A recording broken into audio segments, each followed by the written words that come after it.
રાજકોટના લોકોને હેલ્મેટ પહેરવી એના માટે પોલીસ દ્વારા ડ્રાઈવ કરવામાં આવેલી અને સ્વાભાવિક છે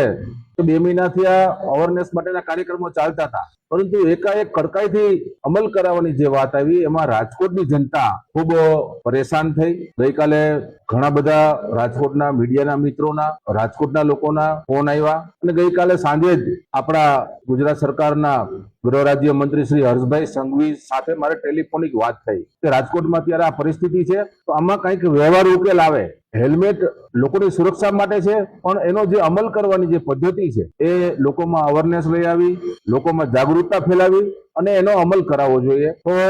જે કાંઈ અત્યારે દંડ છે કે ફરજિયાત જે લોકો સાથે કડકાઈથી કામ લેવામાં આવે છે એ ના આવે, ત્યારે એમને આજે બપોરના અત્યારે જ થોડી વાર પહેલા જ રાજકોટના ધારાસભ્ય તરીકે હું, સાથી ધારાસભ્ય રમેશભાઈ ટીલાડા અને એવા ધારાસભ્ય શ્રી દર્શિતાબેન શાહ સાથે અમે ત્રણે સાથે મળી ગૃહ રાજ્ય મંત્રી શ્રી હર્ષભાઈ સંઘવીને રજૂઆત કરી અને એમણે પણ અમને ખાતરી આપી છે કે કોઈ પણ પ્રકારના દંડ દ્વારા આપણે લોકોને હેલ્મેટ પહેરતા નથી કરવા। લોકોમાં જાગૃતતા આવે અને આજ સવારથી જ લોકોને ફૂલ આપીને, પુષ્પ આપીને એક અવેરનેસના ભાગરૂપે અભિયાન ચાલુ કર્યું છે, પરંતુ લોકોને ફરજિયાતપણે કોઈ દંડ ઉઘરાવી અને આનો અમલ ન થાય તેવી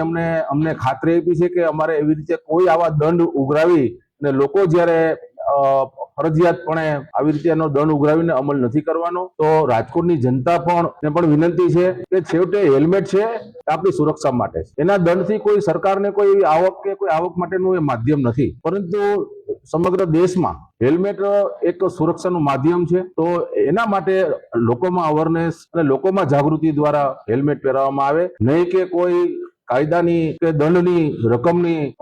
કડક અમલવારી કરીને। તો માનનીય ગૃહ રાજ્ય મંત્રી શ્રી હર્ષભાઈએ અમને આશ્વાસન આપ્યું છે કે રાજકોટની જનતા સાથે સરકાર સાથે છે અને કોઈ પણ પ્રકારના ફરજિયાતપણે અત્યારે કોઈ એવી વસ્તુ નહીં કરવામાં આવે કે લોકો હેરાન થાય, પરંતુ ભવિષ્યમાં પણ લોકોમાં જાગૃતિ ફેલાવી અને લોકોને અવેરનેસથી સમજાવી અને લોકો હેલ્મેટ પહેરે એના માટેના પ્રયત્ન કરવામાં આવશે।